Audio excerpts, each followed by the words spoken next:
ಎಲ್ಲರಿಗೂ ನಮಸ್ಕಾರ. Welcome back to Monisha's kitchen. ಇವತ್ತಿನ ರೆಸಿಪಿ ಬೆಂಡೆಕಾಯಿ ಮತ್ತು ಆಲೂಗೆಡ್ಡೆ ಹಾಕಿ ಮಾಡಿರುವ ಫ್ರೈ. ಇದು ಈವ್ನಿಂಗ್ ಸ್ನ್ಯಾಕ್ಸಿಗಂತೂ ತುಂಬ ಚೆನ್ನಾಗಿರುತ್ತೆ. ಬನ್ನಿ ಹೇಗೆ ಮಾಡೋದು ಅಂತ ನೋಡೋಣ ಎಲ್ಲರೂ. ಫಸ್ಟ್ ನಾನು ಒಂದು ಪ್ಯಾನ್ ತೊಗೊತಾ ಇದ್ದೀನಿ. ಅದಕ್ಕೆ 3 ಸ್ಪೂನಷ್ಟು ನಾನು ಎಣ್ಣೆ ಹಾಕ್ತಾಯಿದ್ದೀನಿ.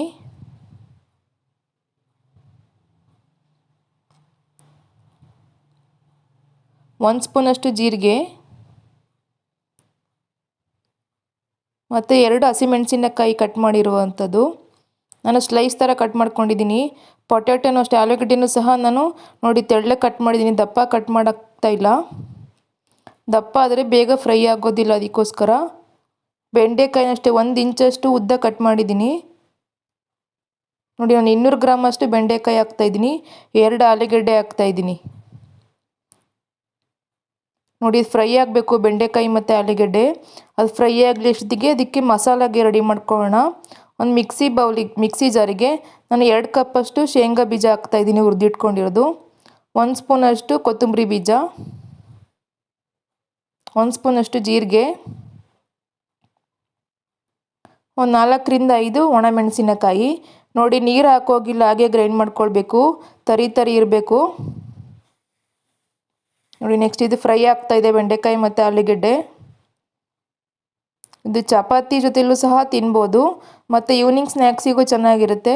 ಅನ್ನ ಸಾಂಬಾರು ಜೊತೆಗೂ ಚೆನ್ನಾಗಿರುತ್ತೆ. ನೋಡಿ ನಾನು ರುಚಿಗೆ ತಕ್ಕಷ್ಟು ಉಪ್ಪು, 1 ಸ್ಪೂನಷ್ಟು ಅರಿಶಿಣ ಪುಡಿ ಹಾಕ್ತಾಯಿದ್ದೀನಿ.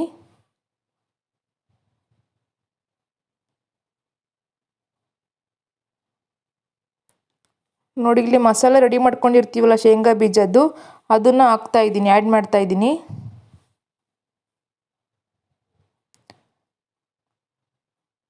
ಮತ್ತು 1 ಸ್ಪೂನಷ್ಟು ನಾನು ರೆಡ್ ಚಿಲ್ಲಿ ಪೌಡರ್ ಹಾಕ್ತಾಯಿದ್ದೀನಿ. ನಾನು 1 ಸ್ಪೂನ್ ಹಾಕಿದ್ದೀನಿ ಅಷ್ಟೇ, ಯಾಕೆಂದರೆ ಮೆಣಸಿನ್ಕಾಯಿ ಹಾಕಿರೋದ್ರಿಂದ 1 ಸ್ಪೂನ್ ಹಾಕ್ತಾಯಿದ್ದೀನಿ.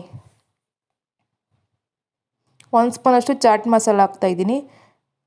ನೋಡಿ ಇದು ಫ್ರೈ ಆಗಬೇಕು. ಬೆಂಡೆಕಾಯಿ ಸ್ವಲ್ಪ ಲೇಟ್ ಆಗುತ್ತೆ ಫ್ರೈ ಆಗೋದು, ಆಲೂಗೆಡ್ಡೆ ಬೇಗ ಆಗುತ್ತೆ. 2 ನೀಟಾಗಿ ಫ್ರೈ ಆಗಿದೆ ನೋಡಿ. ಇನ್ನು ಯಾರ್ಯಾರು ನನ್ನ ಚಾನಲ್ನ ಸಬ್ಸ್ಕ್ರೈಬ್ ಮಾಡಿಲ್ಲ ಮಾಡಿ. ಪ್ಲೀಸ್ ರೆಸಿಪಿ ಇಷ್ಟ ಆದರೆ ಬೇರೆಯವರಿಗೂ ಶೇರ್ ಮಾಡಿ, ಹಾಗೆ ಲೈಕ್ ಮಾಡಿ. Thank you.